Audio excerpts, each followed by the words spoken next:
everyone, Melissa here, and I'm back with a layout today for Cocoa Vanilla Studio featuring the beautiful Daydream collection.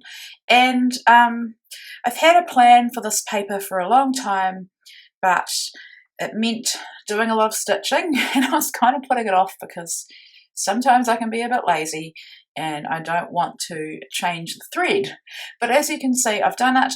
I've stitched like, I don't know, 5 times back and forth in the corresponding colours, and I love how it turned out. This layout turned out better than I'd ever imagined it would. I had the starting point, which is what you see in front of you, and I didn't have a photo or anything, but I wanted a playful photo because this is quite, I think, in my opinion, a playful layout. Playing on the colours, using the threads, a little bit messy. So I've got this photo of Brielle. It's a recent photo. Sometimes when my mojo goes on holiday, which it has at the moment, I want to scrap a recent photo to help, I guess, get it back, to remember the feelings or the memory of the photo. And I love this photo. And with this photo, I actually edited it by, I don't know what you call it, lens blur. Yeah, I put a lens blur on it to blur out the background of the playground and to really focus in on Brielle, who is of course giving the peace sign again. And this was from a little weekend trip we took, and we were coming back and we stop at parks because otherwise the kids get a bit, they struggle, the younger ones struggle to stay in the car for too long. So that is what the photo is of. So here I'm going through the 6x8 paper stack, and I've slowed it down just so you can see. I had partially fussy cut that cluster of flowers for something else and never finished it, so in my bag of Daydream I found that. It's off the bigger piece of paper, the 12x12, and so I thought let's use it for this one. So I finished my fussy cutting, and if you've watched my videos with fussy cutting you'll know that in order to get close with very delicate leaf detail, I use my craft knife as well as my scissors. So I thought I was going to use that paper, but I've decided to go for the wood grain and the beautiful daisy paper.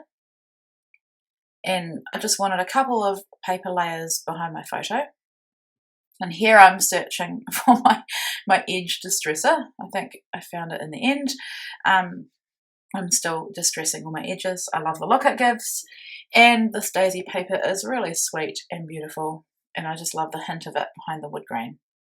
So distressing those edges, not like majorly distressing them, just giving them a little bit of unevenness. And then of course using some craft foam just to pop up my photo for dimension. So what I've got there where the rainbow is on those moths and butterflies, I had fussy cut that rainbow for something else as well and didn't use it.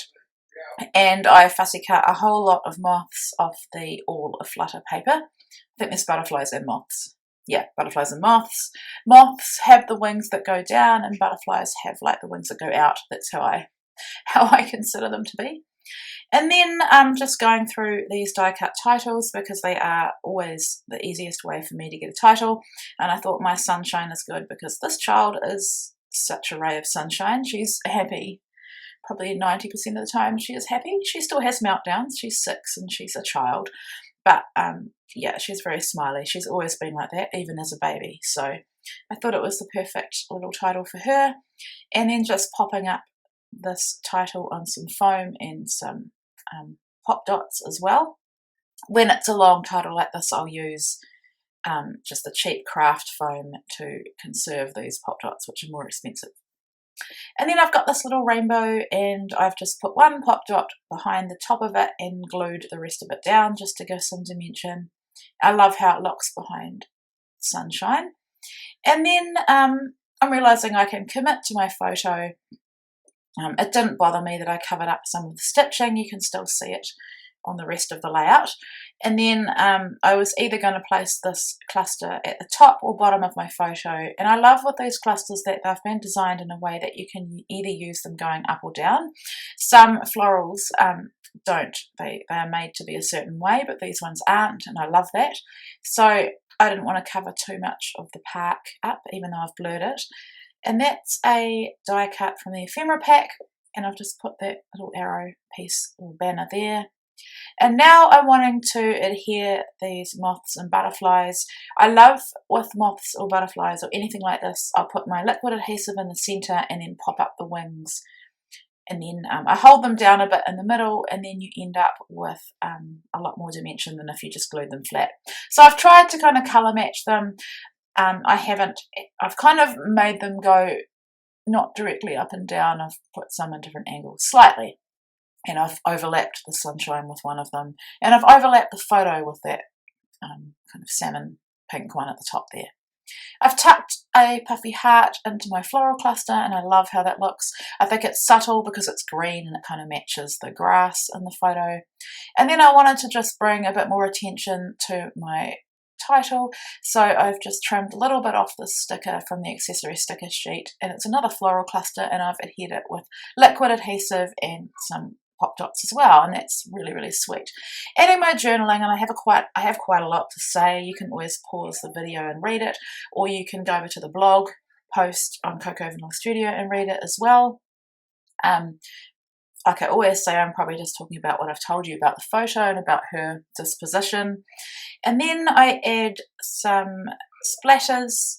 It's just Colour Shine in Pewter, which is like a grey, slightly silvery grey. And then off camera, I go in and add some sequins from the sequin pack. I just, when I was finished, I realised I needed to add a little bit of something else.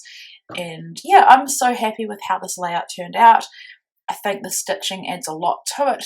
The moths and butterflies are a really whimsical touch as well, and it just plays along with the playful photo. So yeah, there's some close-ups and my final layout coming up as well, and I hope I've inspired you to maybe have a go at using a striped paper in a different way. So thanks for watching.